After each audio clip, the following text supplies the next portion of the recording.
এটা কি মানবের কল্যাণের জন্য। অতএব মানুষ আমি, যিনি হিন্দু তিনিও মানুষ, যে বৌদ্ধ সেও মানুষ, যে খ্রিস্টান সেও মানুষ। যেটা মানবের কল্যাণে আসবে সেটাই হইল কোরআন।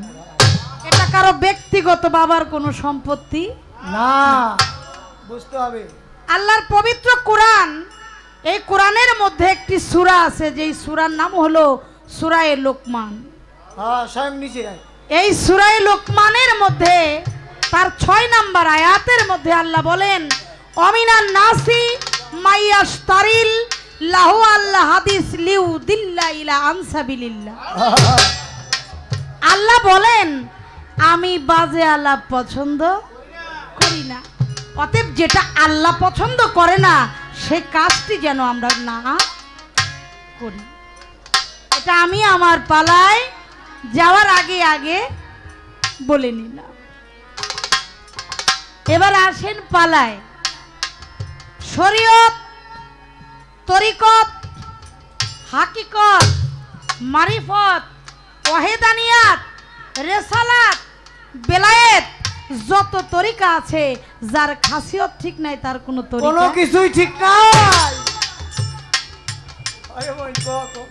তাই যদি হয়, নিজের হাত ঠিক করতে পারে। আমার নবী বলেন, আশারিয়াত ওয়া আকওয়ালি, শরীয়ত আমার জবান বা মুখের বাক্য, তরিকত আমার কর্ম, হাকিকত আমার অবস্থান, মারিফত ইহা আমার গুপ্ত রহস্য। এটা আমি নয় কিন্তু বাজান, আমার কথা কোনোদিন বিশ্বাস করবেন না। কথা বিশ্বাস করবেন আপনারা যারা পড়তে জানেন, যার চোখ আছে সে পড়তে জানে। অতএব আপনি যদি পড়তে জানেন, আপনি পড়ে দেখে ওটাকে ইমানের মধ্যে আনবেন। ওটা আমার কথা ইমানে নেই, কোনো লাভ নাই। তাহলে আমার জবানটাই তো ঠিক হয় নাই, আমি তরিকতে যাব কিভাবে, আমি হাকিকতে যাব কিভাবে, আমি মারিফতে যাব কিভাবে, তাই না? আগে সর্বপ্রথম শরীয়তের যে আখলাক চরিত্র, এটাই যদি আমার ঠিক না হয়, তাহলে আমি তরিকতেই তো যাওয়ার সাহস পাই না। আপনি আমার অযথা মারিফতে ডাইকা লাভ কি? ক্লিয়ার কাট কথা কি আপনারা বুঝতেছেন তো? শুনে বুঝাই দাও। আপনারা কিন্তু আমাদের কি জানেন, অভিভাবক। যেটা হ্যাঁ সেটা হাই বলবেন, যেটা না সেটা না। তবে একটু কথা বললেন আর কি, না বললে ভালো লাগবে না। তরকারি যতই মজা হোক, লবণ যদি না হয়, এটা পুরাটাই ফালানো যাবে। তাহলে আমার কথা হলো, আপনি যে বলেন মারিফতে না আসলে কামেল মুর্শিদ, বাজেন না। আপনি না বাজাইলেও টাকা পাইবেন, বাজাইলেও টাকা পাইবেন। খামা কাজে না করিটা করেন না, ভোকালটা একটু বাড়িয়ে রাখেন, আমার কথা বলতে কষ্ট হচ্ছে। আপনি বললেন মুর্শিদ না ধরলে রসুল পাওয়া যাবে না, রসুল না পেলে আল্লাহ পাওয়া যাবে না। ভাই র হয়ে আছে, দাদা র হয়ে আছে। গুরু যে ধরবো, আপনি ধরতে বললেন, আগেই বলেছি আমি। ভাই আমার নিজের জবান, আমার আখলাক চরিত্রই ঠিক হয় নাই। তাহলে এরপরে যাইতে হবে তরিকত। তরিকতে কি আমার কর্মকে ঠিক করতে হবে, হাকিকত আমার অবস্থানটা তৈরি করতে হবে।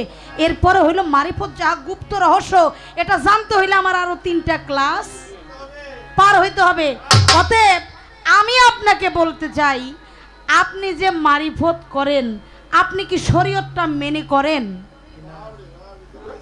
নাকি এটা বাদ দিয়ে করেন?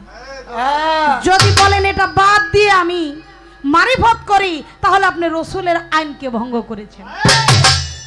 আর যদি বলেন না এইটা নিয়েই আমি করি, তাহলে মারিফত আমার ডাইকে না, আমি এমনি এক সময় যাব। বোঝে নাই বোঝার বল নাকি? ওইটাই তো। তো গান আগে একটা করি, আপনাদের বিরক্ত ঘটায় লাভ নেই। আজকে যেহেতু ভাবেন, ভাববিনি কে ভাবের মানুষ পাওয়া যায়? ভাব দিয়েই ভাব বিনিময় করা যায় করতে হয়। এখানে কোনো জোর চলবে না। না।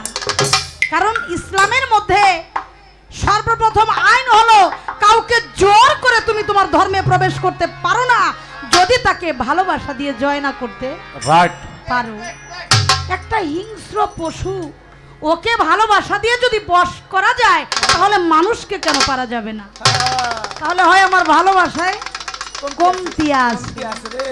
কাকাকে একটি গান আপনি শোনেন, তারপরে আমি আপনার সাথে একটু আলোচনা করবো দাদা।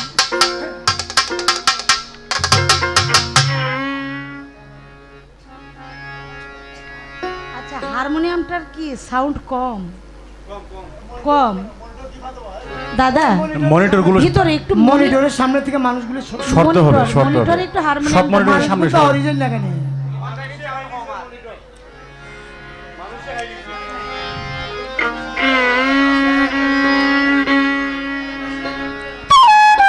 ইয়া মুহাম্মদ, ইয়া মুহাম্মদ, ইয়া মুহাম্মদ মুস্তাফা নবী সাল্লাল্লাহু আলাইহি, ইয়া মুহাম্মদ মুস্তাফা নবী সাল্লাল্লাহু আলাইহি। আরে সবাইও তোর কান্দারি মদিনা ওয়ালা, ওই সবাইও তোর কান্দারি মদিনা ওয়ালা। ইয়া মুহাম্মদ, ইয়া মুহাম্মদ, ইয়া মুহাম্মদ মুস্তাফা নবী সাল্লাল্লাহু আলাইহি, ইয়া মুহাম্মদ মুস্তাফা নবী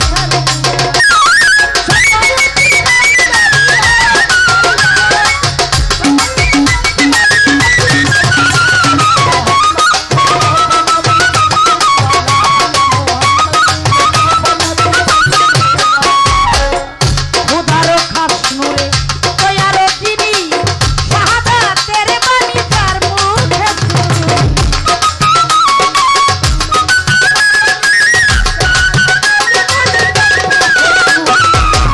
খোদারো খাস নূরে তৈয়ারো যিনি, শাহাদাত তেরে বাণী যার মুখে শুনি। কোথা কোনো মাবুদ নাই, এক আল্লাহ।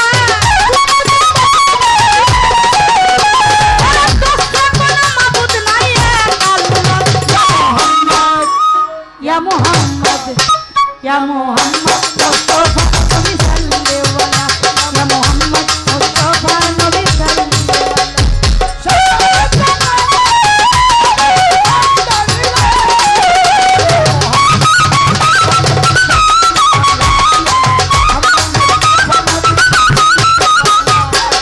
কেউ বা বলে নবী নূরের পুতুল, কেউ বা বলে নবী গোলাপের ফুল।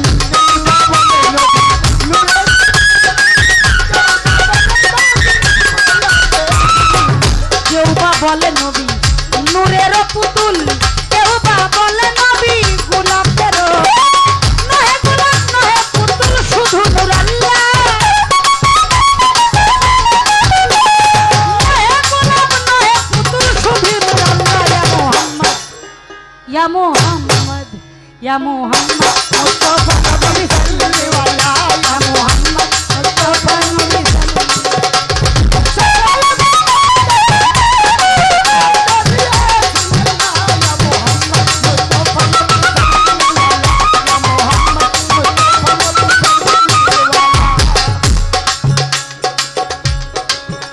খুব ছোট।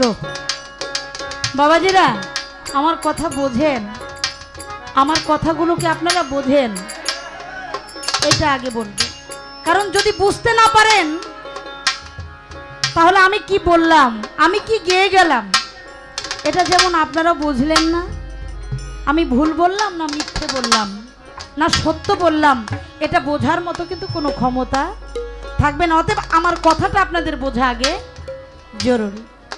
আমার ভাই বললেন আল্লাহর নবী তার জীবনে তিনি একবার হজ করেছেন, আর কোনোদিন হজ করেন নাই। উনি হজ করে যখন মক্কা থেকে মদিনায় যাবে, তার গায়ের মধ্যে হেরামের কাপড়টা ছিল। মক্কা থেকে মদিনায় যাওয়ার মাঝামাঝি একটি স্থান, যার নাম হলো গাদিরে খুম। গাদিরে খুম শব্দের অর্থ হলো একটি জলাশয়, নিচু স্থান। এ জায়গার নাম হলো গাদিরে খুম। সেখানে আমার নবীজি ১৬ লক্ষ লোক নিয়ে একটি তাঁবু গেড়েছেন। হুজুর পাক অসুস্থ, এমতো অবস্থায় শুয়ে আছেন। আল্লাহর জিব্রাইল এসে সালাম দিয়ে বললেন, ইয়া রাসূলুল্লাহ, আল্লাহ আপনাকে সংবাদ পাঠিয়েছেন, আপনার জায়গায় আপনি একজন প্রতিনিধি এই মুহূর্তে তৈরি করেন, কারণ এজন্যই আল্লাহ আপনাকে নিশ্চয়ই এই মানব মণ্ডলীর মধ্যে রাখিবেন না। এর জবাব শুনে হুজুর পাক তার সাহাবীদেরকে বললেন, একটি তাঁবু, তোমরা একটি মঞ্চ তৈরি করো। যে মঞ্চে গান করছি আপনারা আমাকে দেখছেন, একটি উঁচু জায়গা না হলে তারা আপনারা আমাকে দেখবেন না। অতএব একটা গ্যালারির মধ্যে যদি ১৬ লক্ষ লোক থাকে, সেখানে একটি মাইক নাই, এভাবে বুঝবেন এটা ছাড়া। আর ১৬ লক্ষ লোক, এখানে কতজন মানুষ আছে আমার জানা নাই, কিন্তু ১৬ লক্ষ লোক যে এর চাইতেও বেশি, এটা তো সত্যি। সেই ১৬ লক্ষ লোকের মধ্যে মাইকবিহীন আমার হুজুর পাকের জন্য একটি মঞ্চ তৈরি করলেন। কোন কোন হাদিসে আসছে ৪টি উট, কোন কোন হাদিসে আসছে ১২টি উট। এই ১২টি উটের উপরে একটি মঞ্চ তৈরি করলেন। সেখানে আমার হুজুর পাক দাঁড়িয়ে বলেছেন, আমার কথাগুলো কি তোমরা শুনতে পাও? প্রত্যেকেই জবাব করেছে, ইয়া রাসূলুল্লাহ, শুনতে পাই। কি এরকম শুনতে পাও? এমন শুনতে পাই, একজন আরেকজনের কানের কাছে এসে যতটা জোরালো আওয়াজ দিয়ে কথা বলে, ঠিক এরকম আপনার জবান। সুবহানাল্লাহ। তাহলে জেনে রেখো, আমাকে কি তোমরা ভালোবাসো? বলে, জি ভালোবাসি। কিরূপ ভালোবাসো? আপনাকে আমরা আমাদের জান, মাল, ইজ্জত, স্ত্রী, পুত্র, যা কিছু আছে সবকিছুর প্রাণের চাইতেও আপনাকে বেশি ভালোবাসি। Yes. যদি তাই ভালোবেসে থাকো, জেনে রেখো নিশ্চয়ই মালিক আমাকে তোমাদের মাঝে বেশি দিন রাখবেন না। অতএব আমার জায়গায় তোমাদের জন্য একজন প্রতিনিধি তৈরি করে যাচ্ছি। সে কে? তিনি হলো মৌলা আলী। মৌলা আলীর হাতের বাজুর মধ্যে তার বগলের নিচে হাত দিয়ে তাকে তুলে ধরে বললেন, তোমরা জেনে রেখো, মান কুনতু মাওলাহু ফাহাজা আলিউন মাওলা, আমি হলাম এলেমের শহর, আলী হলো তার প্রবেশদ্বার, দরজা। বা এখান দিয়ে তোমরা প্রবেশ করো, কারণ আমার এলেমের শহরে প্রবেশ করতে হলে নিশ্চয় তোমার আলীর দরজা অতিক্রম করতে হবে। মানলেন। তোমাদের মাঝে দুটি ভারী বস্তু রেখে যাচ্ছি, একটি আল্লাহর কুরআন, আর ৩ বার তার পবিত্র জবানে বলেছেন, আহলে বায়াত, আহলে বায়াত, আহলে বায়াত।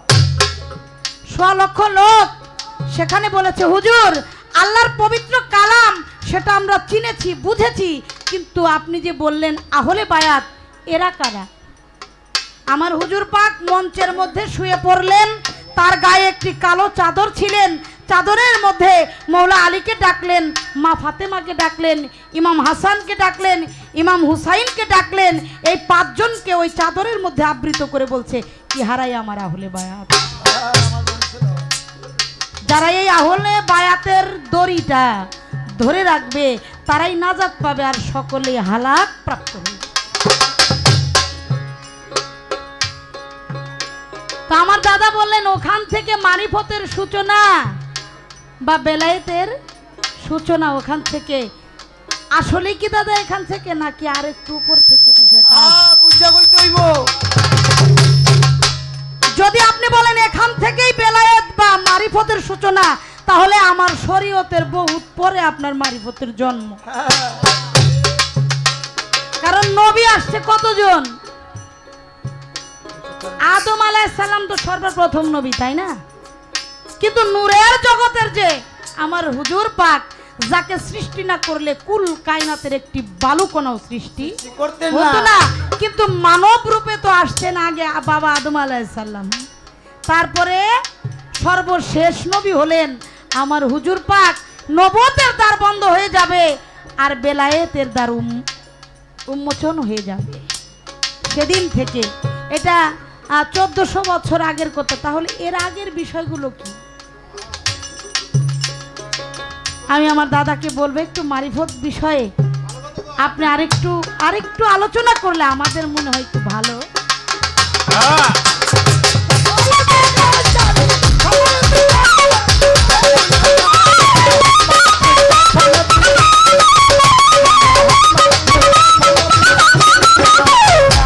নবীজি আমার কাবারও কাবা, নবীজি আদম সফির বাবা।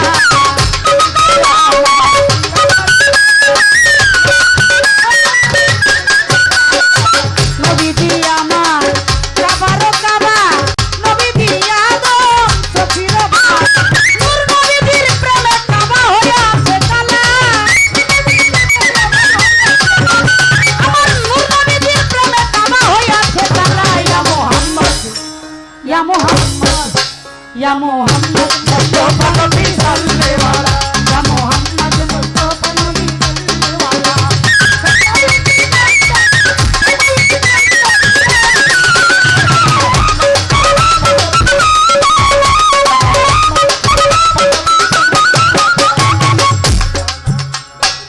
আমার একটা প্রশ্ন আছে বলেন বলেন। দাদা, দাদা দাদা ডাকতেছে। অনুমতি দেন, একটা প্রশ্ন করি নাকি? কষ্ট নিবেন? আমার কৃপা না, আপনার দয়া করুন। আমার কৌতূহল, ওই যে বললাম আইসাই আগে দাদার বাসায় উঠছি, একটা জিনিস দাদায় ভুল করছে, সেটা হলো দাদার একটা হুজরাখানা আছে, এটা আমারে দেখাইছেন। হ্যাঁ, এটার মধ্যে আমি কিছু বই দেখছি, বইগুলি দেখে আজকে আমার খুব মনের মধ্যে এত কৌতূহল জাগছে যে আমি দাদার কাছে একটি কিছু হলো, আমি আসলে কিছু জানি না, কিন্তু আমার শিখতে তো হবে, তাই না? দাদা আমার গুরুজন ব্যক্তি, আমি শিখবো। আমি শিখানোর জন্য এরকম কোনো স্পর্ধা যেন মালিক আমাকে নাও করে। দাদা আপনি একটু বলবেন,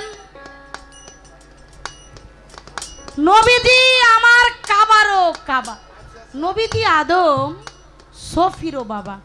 নূর নবীজির প্রেমে কাবা হয়েছে কালা। কেন হয়েছে? আমার নবীজি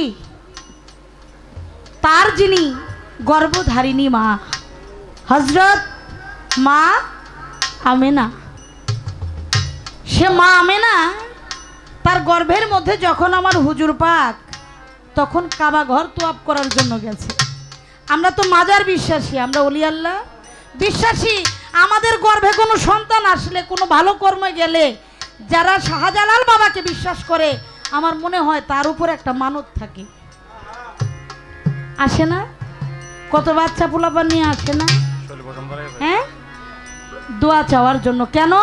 তার রহমত, তার দয়া কৃপা নেওয়ার জন্য আসে। ঠিক তেমনি ওই সময় কাবা ঘরের উপরে খুব মানুষের বিশ্বাস ছিলেন। সে কাবা ঘর তোয়াব করার জন্য মা আমেনা বিবি সেখানে গিয়েছেন। কাবা ঘর তোয়াব করার জন্য যখন মা গেলেন, কাবা ঘর দেখে মায়ের উপরে পড়ে যাচ্ছে।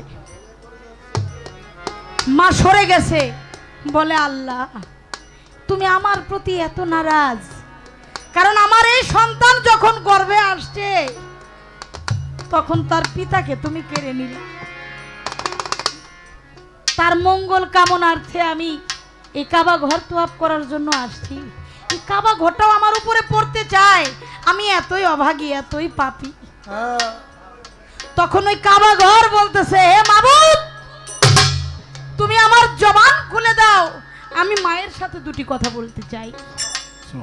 কাবা ঘর আল্লাহর দয়ায়, আল্লাহর রহমতে কাবা ঘরের জবান খুলে গেছে, বলছে মা আমি হইলাম এই দুনিয়ার কাবা, এই দুনিয়ার মানুষ আমার ঘরে তোয়াব করে, মা গো আমার কাবা যে তোমার পবিত্র গর্ভে, তাকে তোয়াব করার জন্য মা সেজদায় লুটিয়ে পড়তে চাই।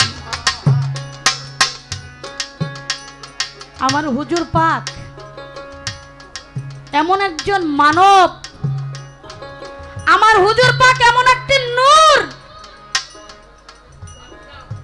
এ পৃথিবীর যত মানুষ কাবা ঘর তোয়াব করুক না কেন, যতক্ষণ পর্যন্ত আমার নবীজির রোয়া যায় না যাবে তার হজ কোনো দিনই কবুল হবে না। Yes. সেই নবীজি উনি দুনিয়াতে যখন আসলেন ওনার নাম হইল মোহাম্মদ, তাই না? হুজুর পাকের নাম হলো মোহাম্মদ। আমার হুজুর পাকের বয়স যখন 30, তখন মৌলা আলী কাবা ঘরের মধ্যে, আপনারা জানেন পৃথিবীর মধ্যে কোনো মানবের জন্ম হয়নি কাবা ঘরে, একমাত্র সেই সৌভাগ্যবান যার কাবা ঘরে জন্ম হয়েছে তিনি হলেন মৌলা আলী আলাইহিস সালাম। মৌলা আলী যখন কাবা ঘরের মধ্যে, তার মায়ের নাম হলো মা ফাতেমা বিনতে আসাদ। মৌলা আলীর মায়ের নাম আমার হুজুর পাকের হলেন চাচি। তিনিও মৌলা আলীকে নিয়ে কাবা ঘরের সামনে যখন তোয়াফ করার জন্য গেছে, ওখানে গিয়ে তার প্রসব বেদনা উঠে গেছে। মা বলে, এই মরুভূমিতে আমি কোথায় যাব? আমার তো বাচ্চা হবে, আমাকে এ মতো অবস্থায় মাবুদ তুমি বেজ্জতি করবা, আমি কোথায় যাব? মা যখন পিছন ফিরেছে, কাবা ঘর ডাক দিয়েছে, মা দাঁড়াও। মা দাঁড়িয়েছে, কে ডাক দিল? পিছনে তাকায়, দেখে না। যখন ভালো করে তাকিয়েছে, দেখে কাবা ঘরটা দুইটা ভাগ হয়ে গেছে। সুবহানাল্লাহ, সুবহানাল্লাহ। কাবা ঘর দুটি ভাগ হয়ে গেছে। বলে, তুমি এটার মধ্যে প্রবেশ করো। কাবা ঘরের মধ্যে যখন প্রবেশ করছে, তখন মানুষ দেখে কয়, মুহাম্মদের চাচি ভূত হইয়া এই কাবা ঘরের মধ্যে প্রবেশ করছে। কানাকানি ঘষা ঘষিতে সারা মক্কায় তো একটা রোল পড়ে গেছে। মানুষ সব আইসা পড়ছে কাবা ঘরের সামনে। এ সংবাদ গেছে হুজুর পাকের কানে। যখন গেছে হুজুর পাক সেখানে আসলেন। 3 দিন পরে আসলেন। 3 দিন পরে আসার পরে দেখে যেই মহিলা গর্ভনিয়ারের মধ্যে প্রবেশ করছে, সে একটা বাচ্চা কোলে করে ঘর থেকে বের হয়েছে। আহা, মানুষ কয়, সর্বনাশ, উনি গেছে বাচ্চা পেটে নিয়া, উনি বাচ্চা কোলে নিয়ে বের হইতেছে, একটু ঘটনাটা ভালো করে দেখি।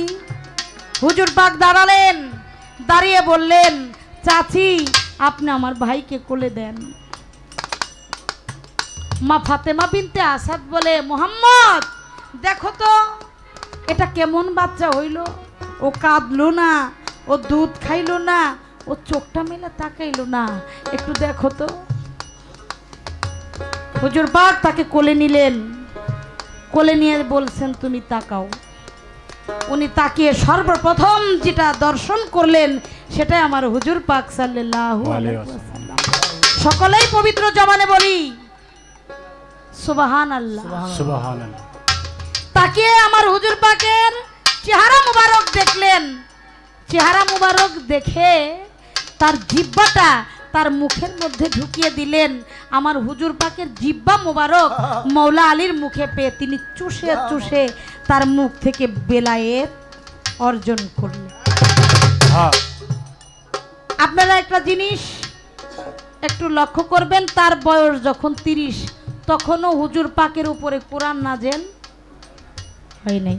তারও 10 বছর আগের কথা। দাদা আপনি একটু বলবেন, সেদিন মৌলা আলী 10 বছর আগে, কোরআন দুনিয়াতে আসারও 10 বছর আগে তার জন্ম, সেদিন হুজুর পাককে কোরআনের আয়াত পাঠ করে শোনাইছে। আমি জানতে চাই এটা কি আয়াত, এটা একটু বলুন। এই,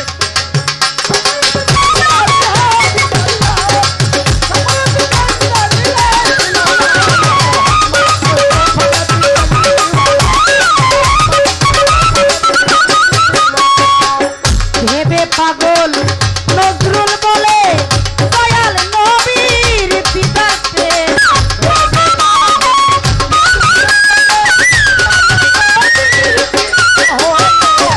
ভেবে পাগল নজরুল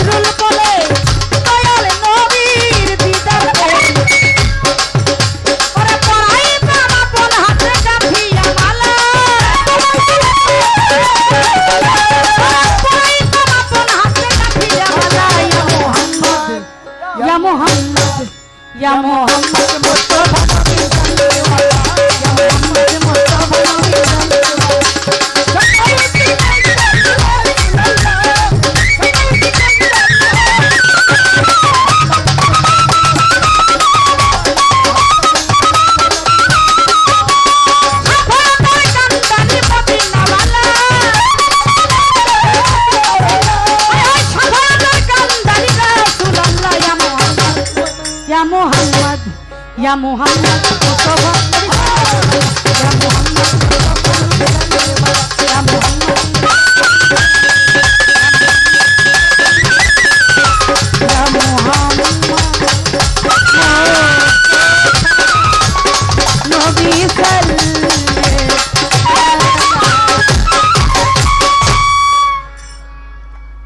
আপনাদের বোধহয় বিরক্ত করলাম না, আমাকে ক্ষমা করবেন যদি আমার কথায় ভুল বেয়াদবি হয়। আমি আমার দাদার কাছে শুধু শিখবো, আমি আর আমার দাদা কিন্তু এক না। আমার দাদার সঙ্গীতের বয়স টানে গো,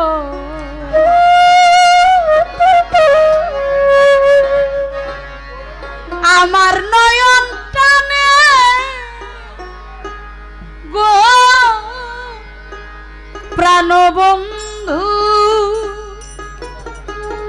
মোহিনী রূপের পানে। না জানি কি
জয়